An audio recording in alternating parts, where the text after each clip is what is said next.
when you're just standing there staring down a $250 water bottle, you really have to stop and ask yourself, how on earth we got here? Right. It's a lot of money for water. It is. And I mean, we are living in an era where we want to hack our biology so desperately that we're willing to target our absolute most basic human need, drinking water. Exactly. The most fundamental thing. Right. So picture this. It's Tuesday morning. I'm standing in my kitchen at like 6:30. I'm packing 2 separate lunch boxes with the exact same turkey sandwich because, heaven forbid, one kid gets a slightly different cut of crust than the other, and I am just absolutely exhausted. Oh, I'm sure. The morning rush is real. It's intense. Yeah. Being tired is essentially my baseline personality at this point as a parent. But, I also have my journalist radar on. I'm constantly scanning the horizon for the next big cultural shift or massive wellness fad. Yeah. And right now, my feeds are just completely flooded. Yeah, and it's not like the usual stuff, right? Yeah. No, they haven't targeted some rare Himalayan root this time or some complex, unpronounceable lab supplement. They are targeting water, and they're selling it for the price of a car payment. It really is a fascinating and honestly highly lucrative pivot for the wellness industry. We're talking about hydrogen-rich water.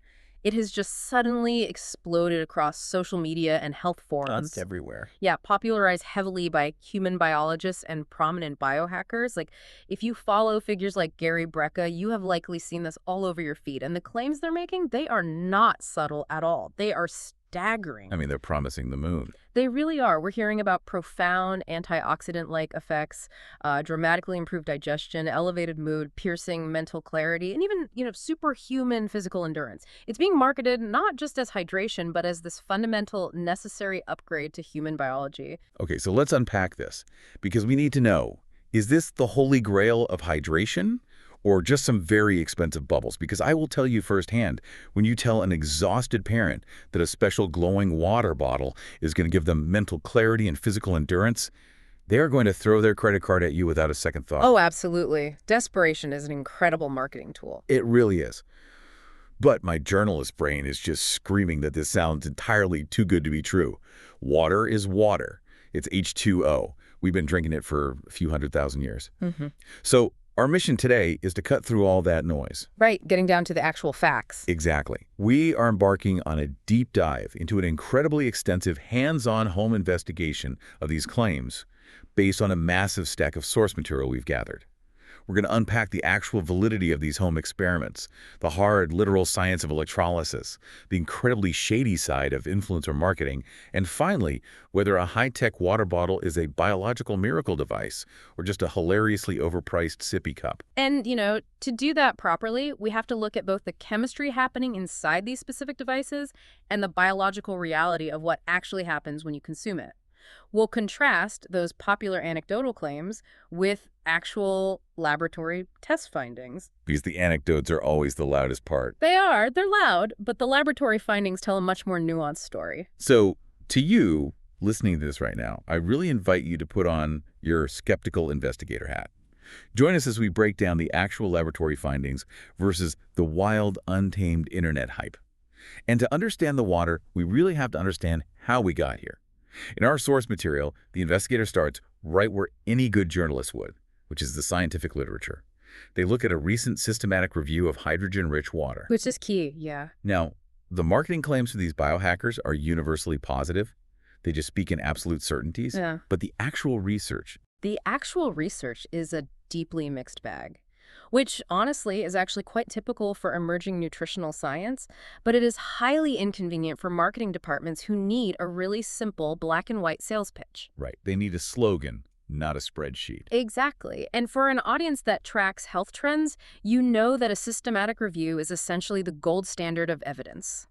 Researchers aren't just doing one isolated experiment in a vacuum. They're looking at everything. Right. They're compiling, evaluating, and synthesizing the results of numerous independent studies to see the overall trend, to find the actual signal through the noise.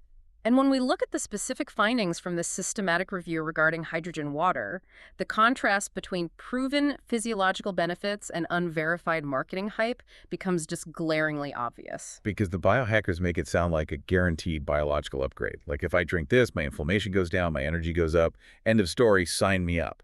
But when you actually open up that systematic review, what are the specific data points telling us? Why is it such a mixed bag? Well, it's a mixed bag because it found a spectrum of direct contradictions. For example, one study included in the review showed that subjects who drank hydrogen-rich water for 4 weeks had improved mood and lower anxiety. Okay, well, that sounds fantastic. It does.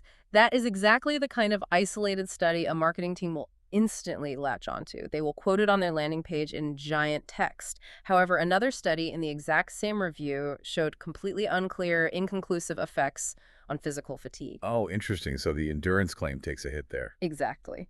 And then there's the counter evidence. Another rigorously conducted study showed absolutely zero significant difference between the control group drinking regular water and the treatment group drinking hydrogen water. Wow. Zero difference. Zero. So looking at this objectively, the gap between the verifiable science and the commercial claims is just vast. You really have to wonder why the positive results are so heavily amplified while those null results are completely buried. I mean, I see this constantly. It's the classic cherry-picking scenario. Oh. And as a journalist, this is a massive red flag for me. You take the one study with a small sample size that says mood improved, you put it in giant bold letters on your website, and you conveniently ignore the larger, perhaps better controlled study right next to it that says it has zero effect. It creates a completely false consensus. It's incredibly misleading for the average consumer. It is. But you know what really cements that red flag for me? It's the influencer scam subplot uncovered in the source material. This is fascinating, and I think it actually explains why hydrogen water suddenly vanished a few years ago before this current massive resurgence. Oh, the alleged scam involving the influencers themselves. Yeah. Yeah, that is a highly unusual inversion of the typical consumer scam. Usually, the consumer is the primary target of the deception. Right. Usually, an influencer with 1 million followers peddles a cheap, poorly made product to their audience at a massive markup. The influencer gets paid, the company gets rich, the consumer gets ripped off. That's the standard playbook. But here, the company allegedly targeted the influencers directly. The investigation stumbled upon this wild scheme where the company promised to pay the influencers back in weekly installments.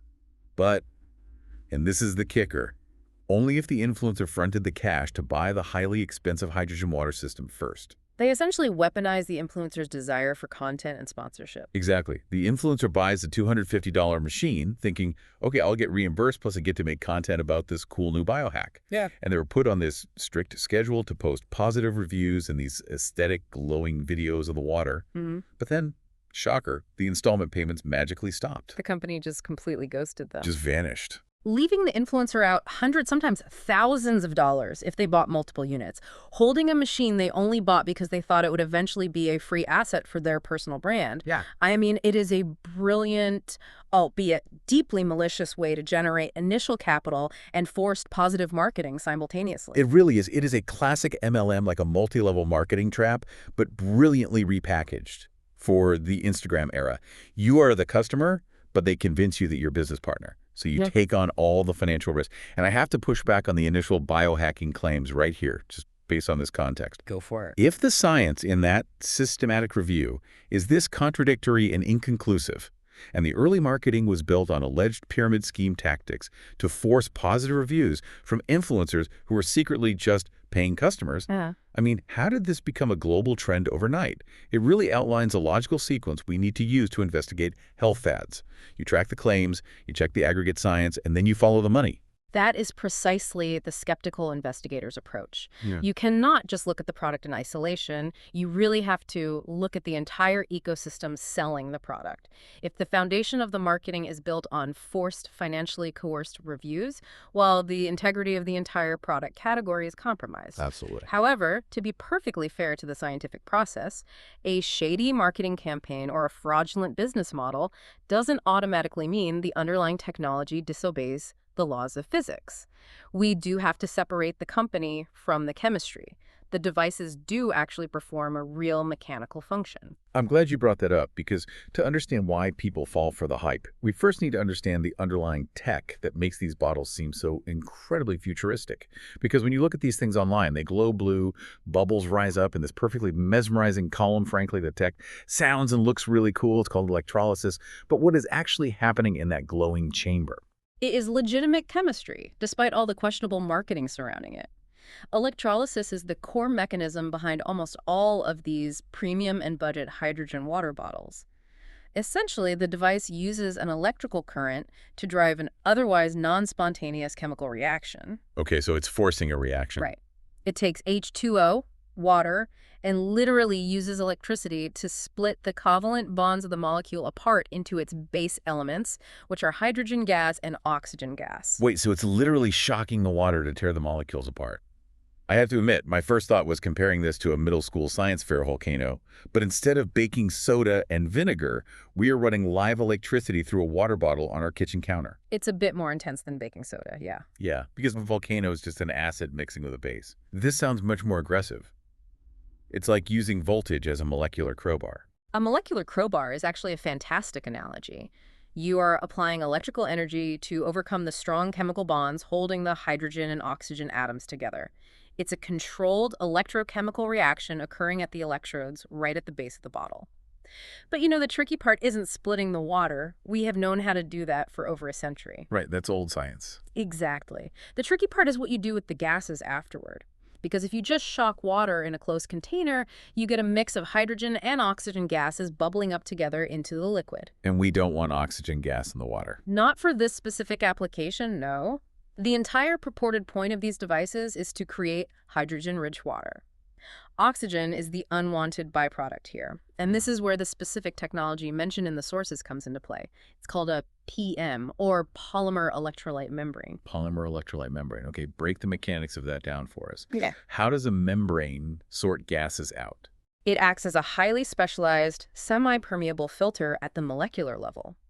When the water is split at the anode and cathode, the PEM is positioned to selectively allow only certain ions to pass through. Okay, so it's a gatekeeper. Precisely. It is designed to separate the newly formed hydrogen out from the oxygen.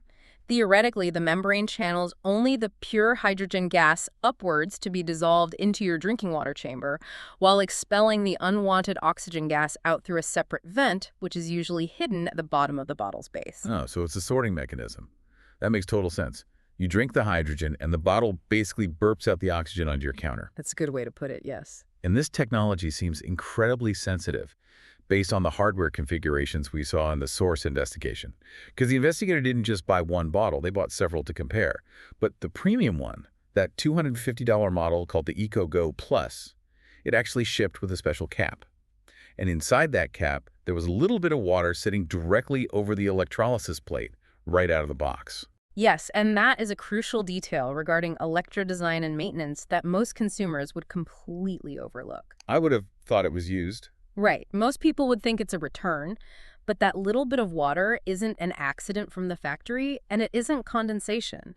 It is intentionally placed there to keep the polymer electrolyte membrane hydrated during international shipping, and also to preserve the platinum components on the electrolysis plate. Wait, there's platinum in these bottles. Yes. High-quality electrolysis plates use platinum or titanium because they are excellent, highly durable catalysts that resist corrosion when subjected to constant electrical currents in water over long periods. But the membrane itself, the PEM, is the vulnerable part. Because it can dry out. Exactly. If that polymer membrane dries out during shipping, it loses its conductivity. Its microscopic structure can actually degrade, meaning it loses its ability to properly separate the gases. So you might end up just pumping oxygen and hydrogen back into the water together, completely defeating the entire purpose of having the PEM in the first place. Wow. It really highlights a massive difference in how these companies treat their own hardware configurations. The expensive bottle treats the tech like sensitive lab equipment that needs to be preserved at all costs. But the cheap $20 budget bottles, the investigator noted they arrived completely bone dry. Which is highly problematic. Right. It immediately raises questions about the integrity of their membranes upon arrival. Did they already degrade before the consumer even opened the Amazon box? It is a highly probable point of failure for the budget models, absolutely. But, regardless of how well the membrane is preserved or whether there's platinum in the base, the consumer still wants visual proof. They want to see that this electroshock therapy for their tap water is actually doing something biological. We are visual creatures. Which leads us directly into how these companies market the product and the infamous Apple test illusion. The Apple test is a fascinating case study in viral marketing imagery. It perfectly manipulates our basic understanding of decay. If you look at the social media advertisements for almost any brand of hydrogen water bottle right now, you will see a variation of this exact image. Oh, I've seen it. It's everywhere on Instagram and TikTok. Yeah. They show an apple slice, or sometimes like a pear slice, left submerged in a glass of normal water. And of course, it turns brown, soft, and oxidized, looking terribly unappetizing. But then right next to it, they show a slice sitting in their brand of hydrogen water. And supposedly, after 6 hours, it looks perfectly fresh, crisp, and white, as if it was just cut seconds ago. They claim this is visual, undeniable proof of the water's profound antioxidant properties. It is a very compelling visual narrative because it relies on a half-truth. Oxidation is indeed what causes the apple to brown. Specifically, an enzyme called polyphenol oxidase reacts with oxygen in the air or the water to create that brown melanin pigment. Right, which we've all seen happen in real time. Exactly, and it is true that antioxidants prevent oxidation. Therefore, the marketing logic dictates that if the apple doesn't brown in their water, the water must be flooded with powerful antioxidants.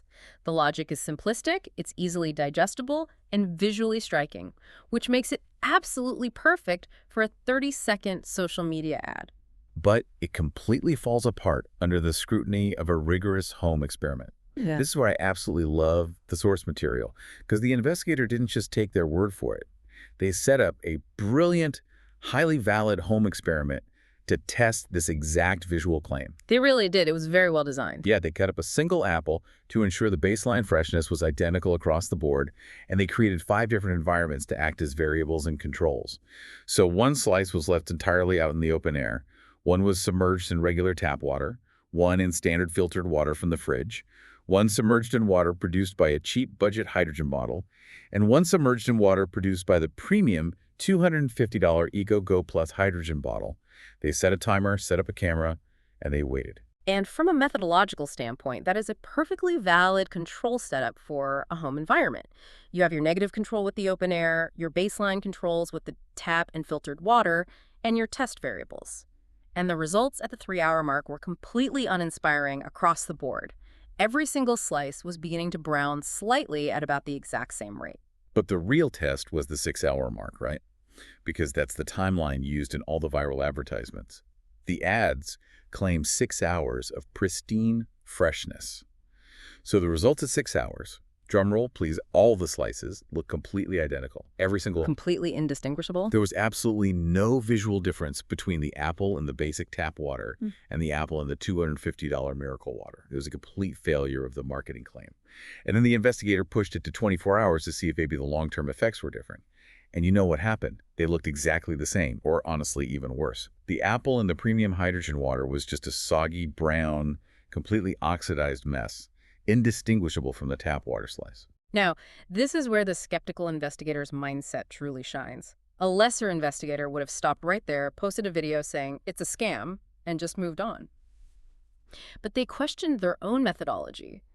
They actually introduced a pressurized sealing variable to see if they could force a different result. Which is so smart. It really is. The investigator thought, perhaps when I made the hydrogen water the first time, having the bottle caps loose allowed the microscopic gas bubbles to escape into the atmosphere before they could interact with the fruit. They wanted to evaluate if pressurized sealing truly improves hydrogen retention compared to open vessel electrolysis. I love that they thought of that because gases are notoriously difficult to keep trapped in a liquid. I mean, it's why soda goes flat if you leave it out. So they ran the entire massive experiment again. This time they used a pear, assuming the softer flesh might brown faster and show more dramatic results. But more importantly, they completely tightened the caps on the devices during the electrolysis cycle. Right, creating a sealed environment. Exactly. They wanted to build internal pressure and forcefully infuse the hydrogen gas into the water structure. Then they poured this highly pressurized water into cups, submerged the newly cut pear slices, and waited again.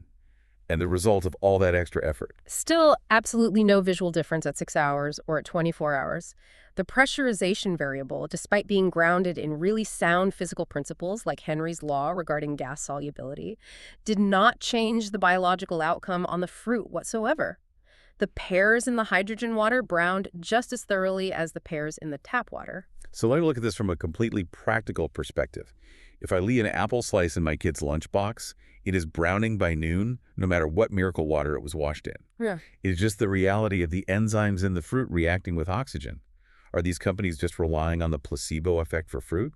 Or more likely, are they just heavily photoshopping their advertisements? Because the home test completely unequivocally debunked the visual marketing claims. The videos we see online have to be manipulated. They are almost certainly manipulated. It really demonstrates the vast chasm between an in vitro marketing claim, a claim made in a controlled, likely deceptive promotional environment, and an ex vivo reality, which is what actually happens when you test it in the real world. The visual test failed completely. But, and this is a crucial distinction for our investigation, just because the water didn't stop an apple from browning doesn't necessarily mean the bottle failed to produce hydrogen gas. That is a great point. It just means the biological antioxidant claim, as visually represented by the fruit, is highly suspect. We know the fruit decays regardless. To determine if the bottles were doing anything at all mechanically, the investigation had to pivot from biology to pure chemistry. Exactly. Since the biological indicator, the apple, proved useless for detecting gas, we had to find a chemical indicator. Which perfectly transitions our inquiry. Since the apples betrayed us, we had to test for real, tangible hydrogen gas. And the source material provides an incredible step-by-step DIY guide for you to safely verify device effectiveness at home. I think this is brilliant because it empowers the consumer. You don't just have to trust the glowing blue light. They use two distinct methods, an electronic hydrogen meter and chemical testing drops called H2 Blue. Let's break these down because this is literally a chemistry lab in your kitchen. Let's outline the testing protocol in detail, starting with the electronic meter. The investigator took a sample of plain, standard filtered water to establish a baseline. They submerged the electronic meter's probe, and it read 0 parts per million, or ppm, of hydrogen, which is exactly what we would expect from standing water. Right, plain water. Then they ran a cycle on the budget hydrogen bottle, poured a fresh sample, and tested it. The meter immediately jumped from 0 to 1.43 parts per million. Boom. Okay, so despite the apple test failing so spectacularly, the bottle is actually doing something. The water is fundamentally different on a chemical level. It's not just a glowing blue light designed to trick you. There is actual, measurable hydrogen gas being dissolved into the liquid. Precisely. The meter proved the presence of the gas. The electrolysis is functioning. However, consumer-grade electronic meters for dissolved gases can sometimes be very finicky. They can lose calibration easily, or they can be thrown off by other dissolved solids or changes in pH. So the investigator, acting with incredible scientific rigor, wisely chose to corroborate those electronic findings with a secondary, entirely different method, a chemical test using H2 Blue testing drops. I love this part of the investigation. Yeah. This is real hands-on kitchen chemistry. So how do these little blue drops actually work? How do they detect an invisible gas? H2 Blue is a reagent based on a chemical called methylene blue, which is formulated alongside a colloidal platinum catalyst. It is a dark blue liquid that specifically reacts with dissolved hydrogen gas in water. It operates on a principle of reduction oxidation, or redox chemistry. Okay, redox chemistry. Yes. When the blue drop encounters hydrogen molecules, the platinum catalyzes a reaction where the hydrogen reduces the methylene blue molecule. This chemical reaction physically alters the molecular structure of the dye, turning the blue drop completely clear. It turns invisible. Essentially, yes. The protocol is a simple titration. You take a precise volume of your hydrogen water in a small beaker. You add 1 drop of H2 Blue. You stir gently. If there is hydrogen present, the water will flash blue for a second, and then as the reaction occurs, it turns clear again. Each single drop of H2 Blue that you put into the sample, which then turns clear, indicates the presence of roughly 100 parts per billion, or 0.1 parts per million, of dissolved hydrogen gas. You keep adding drops one by one, counting them carefully, until the water finally stays faintly blue and does not turn clear no matter how long you stir. Let me see if I have a good way to visualize this for everyone listening. I compare it to a chemical game of Pac-Man. You drop the blue Pac-Man into the water, and he eats the invisible hydrogen ghosts, turning invisible himself. You keep dropping Pac-Man in one after another, and they keep eating the ghosts and turning invisible. But eventually, you drop a Pac-Man in, and there are no ghosts left to eat. The hydrogen is completely gone, so that final Pac-Man just sits there, staying blue. And by counting how many Pac-Man you had to drop in before that happened, you know exactly how many hydrogen ghosts were in the water. That is a surprisingly accurate, albeit slightly absurd, metaphor for chemical titration. I love it.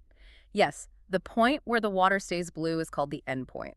It tells you the hydrogen has been completely consumed by the reagent and gives you your final concentration rating. And this is where the hardware variables completely changed the game. Oh, the hardware variables. Yeah. Because up until this point, we weren't sure if the $250 bottle was actually any better than the $20 bottle. Right. The testing revealed a massive discrepancy in hydrogen concentration levels between the consumer bottles. When tested with the H2 Blue Drops, the premium $250 EcoGo Plus required far more drops before reaching the endpoint. It produced more than double the hydrogen concentration of all the cheap budget bottles. Double. That is a massive difference. So my immediate thought, and probably the thought of anyone listening, is, well, you get what you pay for. The expensive bottle is just inherently vastly superior technology. It has the platinum, it has the hydrated membrane. It's just a better machine, right? Well, not necessarily. We cannot jump to that conclusion without analyzing the physics of the devices themselves. This is where we have to analyze how specific hardware configurations intimately affect hydrogen parts per million infusion rates. We have to look at two critical interwoven variables, which are cycle time and water volume. Okay, let's look at cycle time first. The premium bottle ran its electrolysis cycle for 5 full minutes. You press the button, and it works for 5 minutes. But the cheap bottles, they were programmed from the factory to shut off after only 3 minutes. Exactly. More time running the electrical current means more time splitting water molecules, and therefore more total hydrogen gas produced and released into the chamber. It is a simple function of duration. But the second variable is even more crucial to understanding the concentration, and that's water volume. The premium EcoGo Plus was significantly smaller in its physical dimensions. It physically held much less water than the large, bulky budget bottles. Ah, I see where you're going with this. So we're putting more gas into less liquid over a longer period of time. Correct. We must consider how electrode surface area influences actual hydrogen infusion rates into a given volume. The electrolysis plate at the bottom of these bottles has a fixed, finite surface area. If that plate is sitting at the bottom of a massive 1-liter budget bottle and it is trying to saturate that entire massive column of water in only 3 minutes, the parts per million, the overall concentration of the gas in the liquid will naturally be quite low. The gas just diffuses and escapes. It's spread too thin. Right. Conversely, if that exact same surface area saturating a very small 200 milliliter volume of water in the premium bottle, and it has 5 full minutes to do it, the concentration of hydrogen will logically be significantly higher. That is such a critical thinking point. It completely reframes the value proposition. Are the cheap bottles inherently worse pieces of technology with bad plates and degraded membranes? Or did they just fail the concentration test because they're badly calibrated for their size? They tried to infuse too much water in too little time. I mean, if you took the cheap bottle and ran the cycle twice for 6 minutes total, but you only filled the bottle a quarter of the way full, would it match the premium one? It really makes you question if the $250 price tag is paying for better tech or just paying for a smaller cup and a longer timer. It is a very valid hypothesis that would require further testing, but it certainly suggests that the sheer volume-to-time ratio is the primary driver of the parts per million reading, rather than some magical technological leap in the premium device. But the bottles, regardless of their price or volume, aren't the only way to get this stuff. I want to pivot away from the machines entirely for a second, because there is a cheaper, distinctly low-tech alternative that the investigator tested, and it actually rivaled the $250 bottle in pure hydrogen output. Yes, we are talking about laboratory-grade hydrogen tablets. Instead of using a machine to electrolyze water with an electrical current, you simply drop an effervescent tablet into a standard glass of regular tap or filtered water, and a pure chemical reaction generates the hydrogen gas directly in the glass. It's basically an Alka-Seltzer for biohackers. No plugs, no membranes, no 5-minute timers. And the crazy thing is, when the investigator used those H2 blue Pac-Man drops on the water produced by the tablet, it matched the output of the $250 EcoGo Plus exactly. It produced massive amounts of hydrogen, well over the 1.5 parts per million threshold. So, as a consumer, my thought is, case closed, right? Why buy a fragile, expensive glass or plastic bottle with a battery that will eventually die when you can just buy the cheap tablets, drop them in a mason jar, and get the exact same chemical result? It is a compelling argument for simplicity, for sure, but not quite. While the tablets succeeded spectacularly in hydrogen generation, they failed dramatically in user experience and potential purity. The investigator noted that after the tablet dissolved and the bubbling ceased, it left behind a highly mysterious, unpleasant gray film or residue coating the entire inside of the drinking glass. A gray film in your drinking water. That sounds incredibly appetizing. A nice side of mysterious sludge with your morning hydration? Please tell me you know what that was, because I would be terrified to drink that. We absolutely have to investigate whether the hydrogen water consumption creates any unintended chemical side effects. And by analyzing the tablet ingredients, we can deduce the chemical cause of that residue. The tablets contained 80 milligrams of elemental magnesium alongside several organic compounds: dextrose, malic acid, tartaric acid, and adipic acid. The generation of hydrogen gas from these tablets relies on a reaction between the elemental magnesium and those various organic acids when introduced to water. Okay, so the magnesium in the acid fight and hydrogen gas is released as a byproduct. Essentially, yes. The magnesium reacts with the water and the acids to form hydrogen gas and various magnesium salts, like magnesium malate or magnesium tartrate. The gray residue coating the glass is almost certainly unreacted. Microscopic elemental magnesium powder, or those byproduct salts precipitating out of the solution because they are not fully water-soluble and clinging to the sides of the glass. So you were basically drinking a cloudy chemical soup just to get the hydrogen bubbles. Yeah. You were ingesting all those precipitated salts.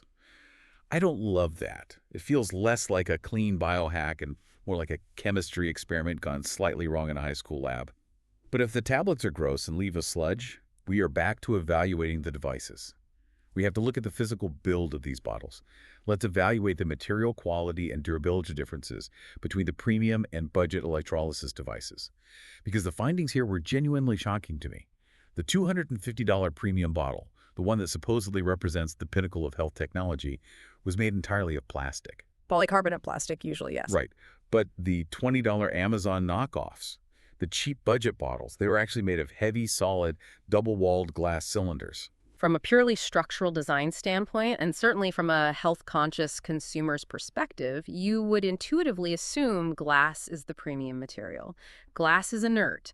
It doesn't leach microplastics into the water, it doesn't hold on to flavors, and it feels heavier and more luxurious in the hand. You would absolutely expect the $250 device to utilize glass. However, the cheap glass models possessed a glaring, almost dangerous manufacturing flaw that completely negated the benefit of the material. The smell. Oh my goodness, the smell. The investigator noted that the cheap glass bottles smelled incredibly strongly of glue or toxic rubber cement. And this wasn't just a faint, out-of-the-box new product smell that fades after a day. Even after running multiple electrolysis cycles and washing the glass heavily with soap and hot water multiple times, the smell of rubber cement persisted inside the drinking chamber. This suggests a severe compromise in manufacturing standards. It indicates that the manufacturers of the budget devices used low-grade, highly volatile industrial adhesives to permanently seal the heavy glass cylinder to the plastic and metal electrolysis baseplate. And those adhesives are continuously off-gassing volatile organic compounds, or VOCs, directly into the sealed water chamber. This is where the parent alarm bells start ringing loudly for me. Let me look at this evaluating cost-effectiveness versus convenience for families who might be using these systems. A cheap glass bottle that smells perpetually like toxic rubber cement is an absolute immediate no-go for my kids. I'm not letting my children drink water that smells like a middle school art project, no matter how many supposedly beneficial hydrogen bubbles are in it. The risk of ingesting dissolved industrial glue completely outweighs any potential antioxidant benefit. But on the flip side, paying $250 for a tiny plastic bottle that requires me to constantly refill it every 10 minutes because it holds barely any water is equally frustrating. It feels like a massive lose-lose situation for the consumer. You're basically forced to choose your poison. It is a deeply valid grievance. You are forced to choose between potential unverified chemical contamination from cheap adhesives off-gassing into your water, or exorbitant pricing for an inconveniently small plastic vessel that dictates your entire hydration schedule. And speaking of chemical contamination, the rubber cement smell wasn't the only safety concern circulating online. When you dive into the forums, there is a lot of fear surrounding the core technology itself. Right. The internet is an absolute breeding ground for panic, which brings us to the necessity of fact-checking the fear-mongering. Because while the biohackers were claiming miracle cures and superhuman endurance, the skeptics on the internet were spreading intense rumors about the hidden, highly dangerous side effects of the electrolysis process itself. They were saying the machine was fundamentally altering the water in a dangerous way.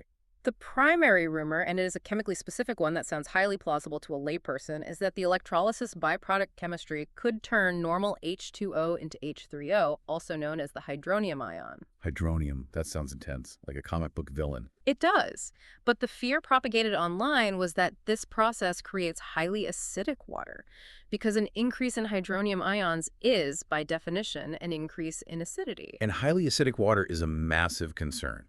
We aren't talking about a mild stomachache here. If you are a daily drinker, if you were replacing your entire daily water intake with this, or worse, if you were giving this to your children, highly acidic water will completely erode your tooth enamel over time.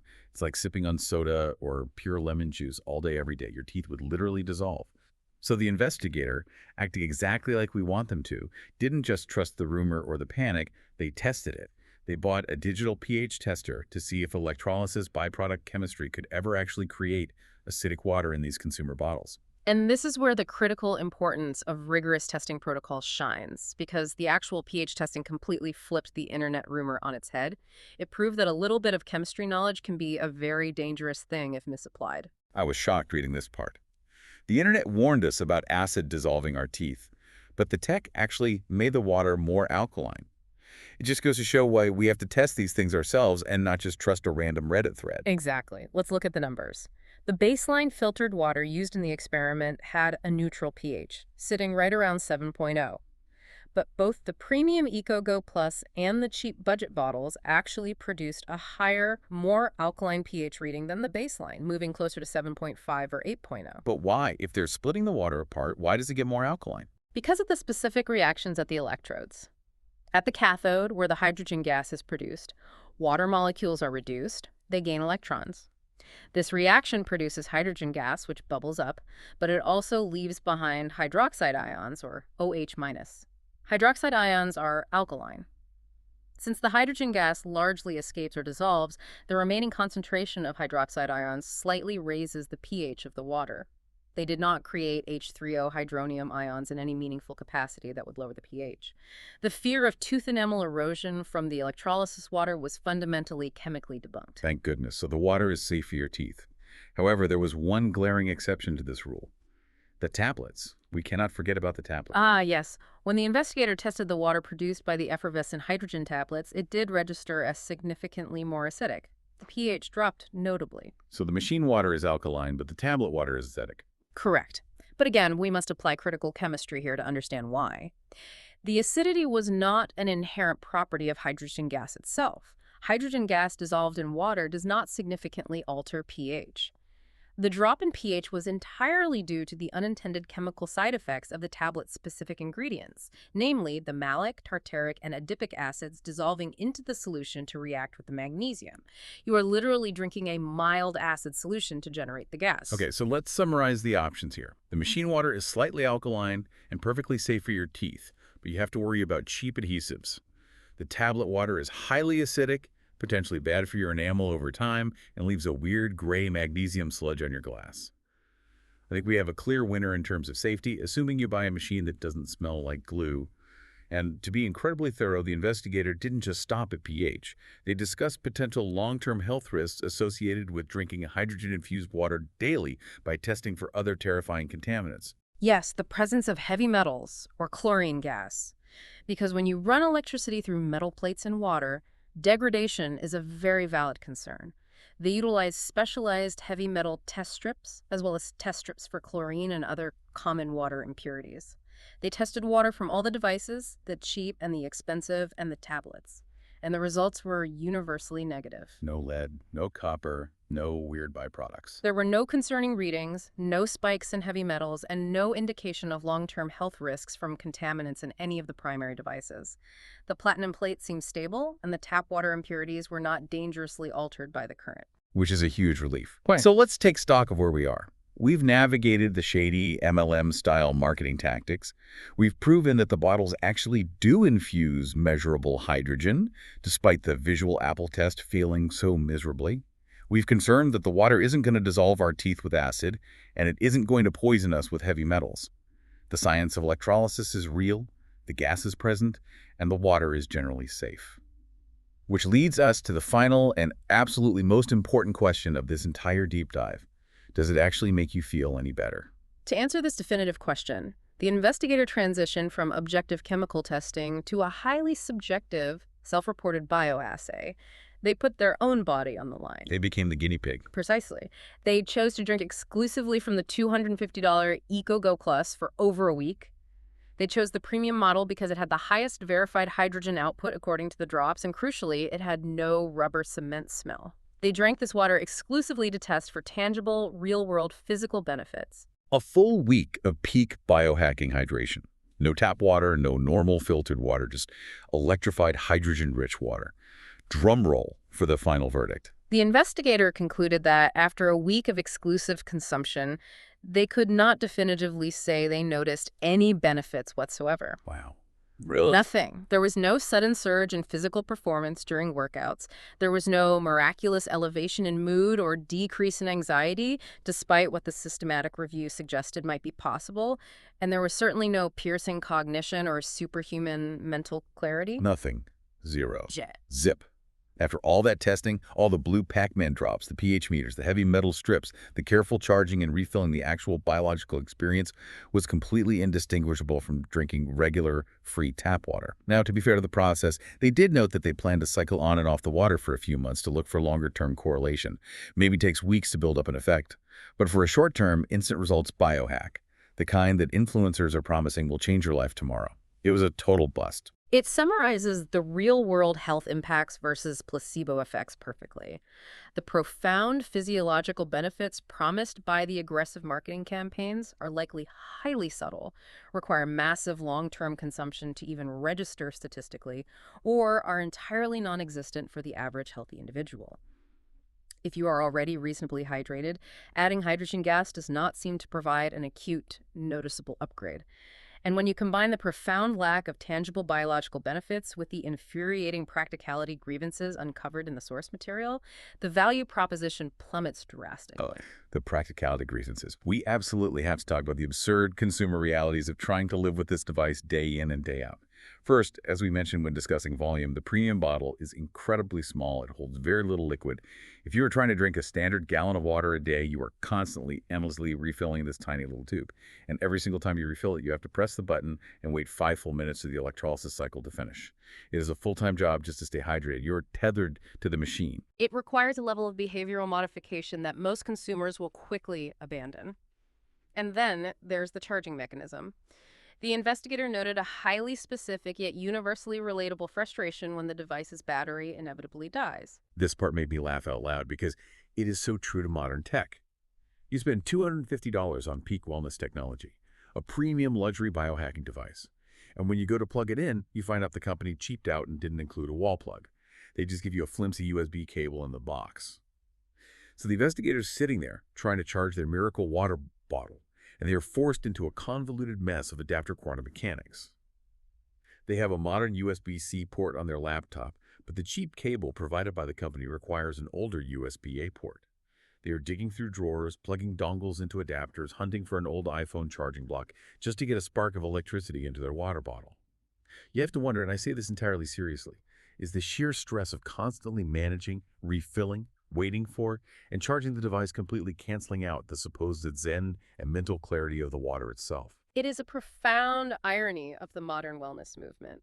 The relentless pursuit of frictionless biological optimization trying to hack your way to perfect health actually creates highly friction-heavy, tedious mechanical realities in our daily lives. You introduce more stress trying to manage the cure than you would have experienced just drinking a normal glass of water. It really does. You become a slave to the battery life of your water. So let's wrap this monumental investigation up. We have been on quite a journey today through the Wild West of water biohacking. We started by completely debunking the visual marketing of the infamous apple test, proving that just because fruit browns enzymatically doesn't mean the water is useless, but it definitely means the marketing is deceptive.